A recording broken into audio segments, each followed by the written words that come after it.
The Cowes Inshore Lifeboat began in 1989 under the direct control of HM Coast Guard at Lyon Solent. 18 years on, and they are still the only operational lifeboat based in Cowes.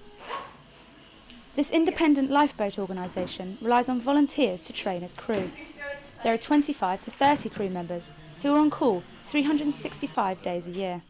Each year they will assist more than 100 people in up to 40 different rescues.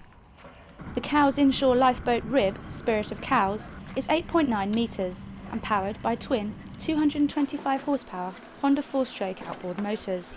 It's fitted with a state-of-the-art VHF radio communication system and sophisticated navigational equipment for search and rescue.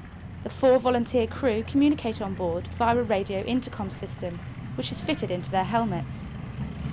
With a top speed of over 40 knots, Spirit of Cowes has the capability of staying at sea for long periods of time and can cope with any conditions the Solent throws at her. On Thursday, the crew trained with Eximus, a yacht from the MMC Sailing Club. We spoke to Simon Hawkins about the training the team receive. We exercise with the boats. It tends to be, well, every week we go and do exercising. Unfortunately, what we have, we do have a problem exercising with other vessels because we don't have it at our disposal. So today was very interesting. You know, life rafts, something the crew don't do that often. But yeah, as a rule, we tend to do exercise at least once a week. At the moment, we've got a current training program of 3 months. So it's 3 months, 1 night a week. So it's quite intense, and they'll go from basic, knot tying right through to driving the boat. So I think that everyone should have or be able to drive the boat. In case something happens to me as one of the coxswains, I'm just as much to get a rope in the face as anyone else. So I want to make sure that whoever's on the boat can actually bring it back safely. Rescues vary, from boats with failed engines requiring a tow back to Cowes, to boats aground in need of assistance. Simon told us what the most common call-outs are for. The most common reason is breakdowns, unfortunately. People running out of petrol or just general engine failure. The most unusual one we had was earlier this year. It was a deserted boat around Osborne Bay. We had no steerage mechanism attached to it, engines which didn't work, and it was just dumped in Osborne Bay.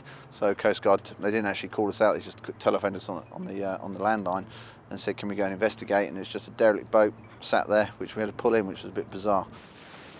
As an independent organisation, Cowes Inshore Lifeboat relies on fundraising in order to be able to run the service they provide. While a small amount of funds are generated by a grant from Hampshire County Council, the majority of funds are raised through collections, sponsorship and corporate donations. It costs about £40,000 a year to keep it going, with a boat. It's quite an expense. Fuel, insurance is our highest problem we have because the insurance on these sort of things isn't cheap, just due to the nature of the work we do. So it's about 40,000, which we fundraise locally for throughout the year. And do you find that you're well supported? Yeah, we are. There's always room for improvement on the fundraising front. This Cowes Week and the Powerboat Weekend was the best year we've had fundraising. Phenomenal amount of money we raised for that period, which is good. And I think the public perception is that we're not part of the RNLI and we are independent, and they're starting to realise that the RNLI aren't just the only service available. Anyone over 18 can volunteer as crew, and full training is provided for the whole team. Help is always required for fundraising activities, and if you are interested, contact information is available on the website.